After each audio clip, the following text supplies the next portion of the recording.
안녕하세요. 반갑습니다. 사색에 빠지다 오세진입니다. 사색에 빠지다는 책을 리뷰하는 코너라기보다 전지적 힐링진 시점이에요. 제가 지금까지 접했던 책 속의 글귀 중에 그냥 이유 없이 좋았던 글귀도 있고, 제가 한참 고민하고 있는 무언가에 대해서 해답을 주는 듯한 글귀를 발견한 적도 있고, 위로가 필요할 때 뭔가 이렇게 토닥토닥 쓰담쓰담 마음에 편안함을 가져다 줬던 그런 글귀들도 있거든요. 그래서 이런 것들을 저 혼자 간직하기보다 함께 나누고 싶어서 시작하게 됐고, 책을 추천한다는 건 굉장히 어려운 일이잖아요. 저에게는 너무나 감동적이고 너무나 힘이 됐던 어떤 말이 또 다른 누군가에게는 처한 입장이나 상황에 따라서 그렇게 힘이 되지 못할 수도 있거든요. 그래서 그냥 이 코너는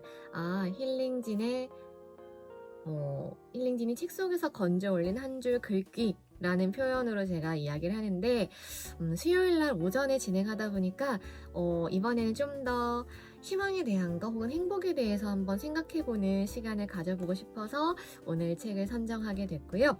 오늘의 책은 바로 이겁니다. 짠! 이렇게 나와야 되나? 배움에 관하여 라는 책이고요. 부제가 비판적 성찰의 일상화라는 부제를 가지고 있는 강남순 저자님의 책입니다. 이 비판적 성찰의 일상화라는 말이 처음에 약간 저는 좀 무겁게 와닿기도 했고, 어떤 의미일까? 라고 생각을 했는데, 이 책의 서문을 보면은 이것에 대한 의미가 나와 있더라고요. 짧게 한번 읽어드릴게요. 무엇도 자명한 것은 없다. 내가 늘 강조하는 전제다. 진정한 배움을 위해서는 우리가 자명하다고 생각하는 것에 물음표를 붙여야 한다. 이렇게 자명성에 물음표를 붙이는 것이 바로 비판적 성찰의 출발점이며, 진정한 배움은 비판적 성찰의 과정을 거치면서 비로소 시작된다 라고 적혀 있습니다. 그러니까 다시 말해서 당연한 것들, 원래 그런 거야, 그게 당연해 라고 이야기하는 것들에 과연 그럴까? 라고 물음표를 던져보는 거죠. 이 물음표를 잡아당기면 느낌표가 된다고 하잖아요. 그래서 이런 질문을 던지고, 그렇구나, 혹은 이 생각이 아닐 수도 있구나, 이게 당연한 게 아니네 라는 의식의 전환이나 혹은 뭔가 뒤통수를 세게 맞은 듯한 이런 의미가 있었어? 이런 게 뭔가 깨달음의 시작이 되고 또 배움이 되는 게 아닌가라고 생각을 해봅니다. 내 틀 안에서 너무 생각하지 않도록 뭔가 주의를 하게 됐고, 앞으로도 그런 부분을 좀 염두에 둔다면 좀 더 열려있는 사고가 가능하지 않을까라고 생각을 해봤습니다. 이 책에도 정말 저에게 와닿는 문구나 단어나 표현들이 참 많았는데, 그 중에서도 저희는 한 챕터, 한 구절을 소개해드리는 코너니까 48페이지에 있는 삶의 패러독스, 절망과 희망 사이에서 라는 제목의 챕터를 한번 읽어보도록 하겠습니다. 조금 길어요. 밤새 천둥과 번개 그리고 폭풍이 몰아쳤다. 텍사스에서 10여 년이 넘게 살았는데 밤새 이렇게 무서운 비바람 때문에 잠을 설친 날은 손가락으로 꼽을 정도이다. 텍사스 곳곳에서 집이 무너지고 사람이 죽거나 다친다는 뉴스를 보았으니 내 집이라고 안전지대에 있는 것은 아니다. 요란한 소리에 천둥과 번개를 동반한 폭풍우가 휘몰아치는 밤을 지나고 가까스로 새벽녘에 잠이 든 것 같다. 그런데 아침에 눈을 뜨니 방 안 가득 햇살이 찬란한 것이 아닌가. 늘상 보던 햇살인데 이날 아침엔 기적처럼 느껴졌다. 칠흑 같은 공포스러운 절망의 한가운데에 있는 것만 같은 밤을 지내고 다시 찬란한 햇살을 보면서 절망의 한가운데에서 꾸역꾸역 이 삶을 이어가야만 하는 무수한 이들의 얼굴이 떠올랐다. 신문에서 단지 뉴스로만 등장하는 자살하는 이들. 그 자살의 이유가 무엇이든 공포스럽고 암흑처럼 느껴지는 절망의 늪에서 더 이상 아무런 빗줄기를 볼 수 없다고 생각될 때 사람들은 죽음을 택한다. 그런데 이 칠흑 같은 어둠의 저편에 한 자락의 햇살이 있을 것이라는 상상이라도 한다면, 또한 절망과 희망은 반대말이 아니라 서로 함께 엉클어져서 춤을 추고 있는 것이라는 이 삶의 패러독스를 끌어안을 수 있다면 두 축 사이에서 춤을 추며 이 주어진 삶을 선물처럼 살아낼 수 있지 않을까? 사무엘 베케트의 고도를 기다리면은 아무것도 된 일이라곤 없어 라는 말로 시작된다. 어느 시골길 나무 밑에서 고도를 하염없이 기다리는 디디라고 불리는 블라디미르와 고고라고 불리우는 에스트라곤.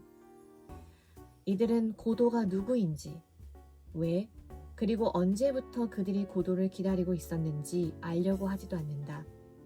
그저 막연히, 무작정 기다릴 뿐이다.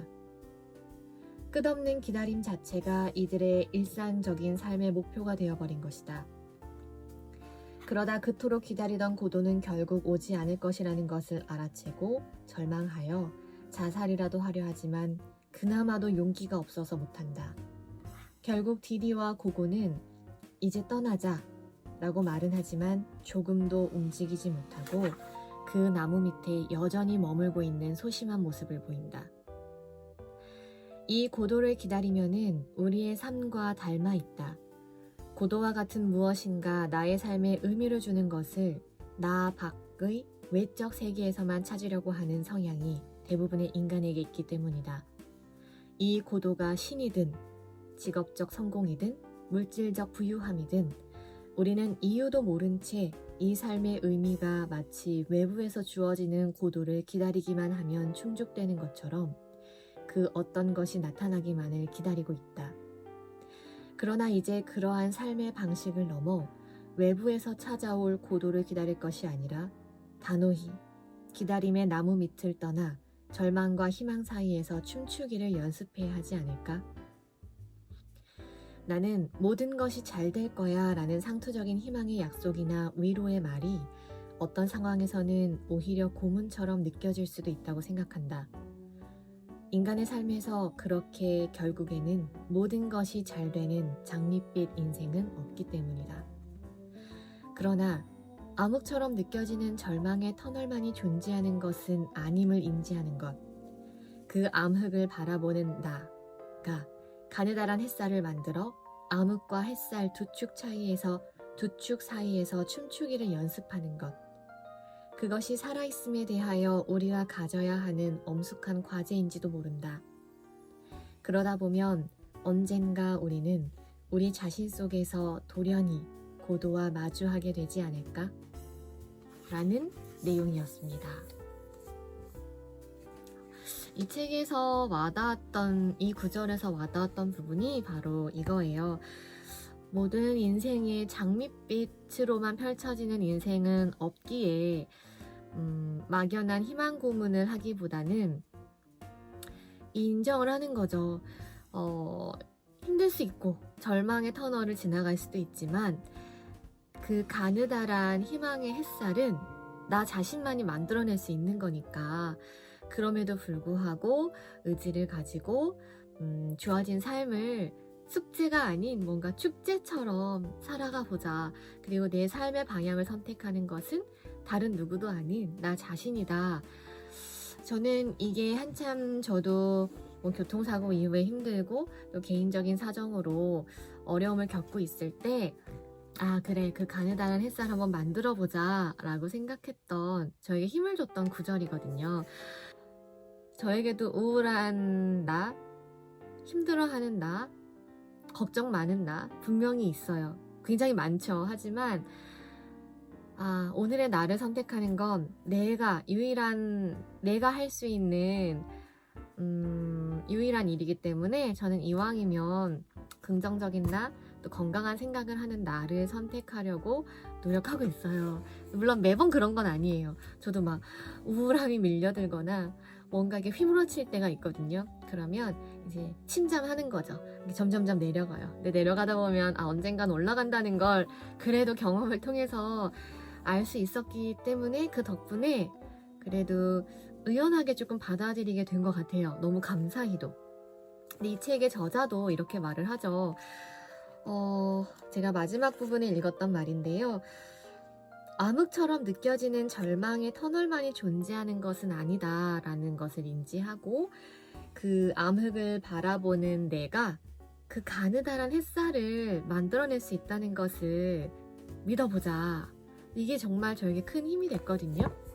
그래서 행복이라고 하는 것도 절망과 절망, 그러니까 불행과 불행 사이에 찾아오는 잠깐의 휴식 같은 거라고 생각하기도 하고요. 또 그런 구절을 봤어요. 겨울에 눈이 쌓여있는 그 밑에서 꽃이 피듯 절망 아래에 희망이 있다. 그러니까 이거는 여기 저자는 두 축이 어우러져서 춤을 춘다라고 표현을 했는데 정말로 이게 생각하기 나름이잖아요. 내 의지로 어떻게 할 수 없는 일들이 밀려온다면 그럼에도 희망의 씨앗은 이 안에 있다는 거 라는 걸 발견했으면 좋겠고 고도와 같은 무엇인가 나에게 삶에 주는 의미를 외부에서 찾기보다 내 안에서 발견하는 그런 오늘이 되셨으면 좋겠습니다. 오늘도 삶의 명랑성을 유지하는 수요일이 되시면 좋겠어요. 저는 이 삶의 명랑성이라는 표현이 너무너무 마음에 들고 너무너무 좋아서 괜시리 이렇게 입에서 이야기하는 것만으로도 기분이 조금 좋아지거든요. 말 속에도 영이라고 영혼이 있다고 하잖아요. 그래서 오늘도 이왕이면 긍정적인 언어 그리고 나에게 힘을 줄 수 있는 말을 나지막히 스스로 내뱉으면서 오늘 하루 시작해 보셨으면 좋겠습니다. 나는 나를 사랑한다 이런 거 약간 오글거리긴 하지만 이 말에 내 몸과 마음이 분명히 반응을 할 거라고 생각합니다. 자, 그럼 다음에 또 인사드릴게요. 안녕, 좋은 하루 되세요.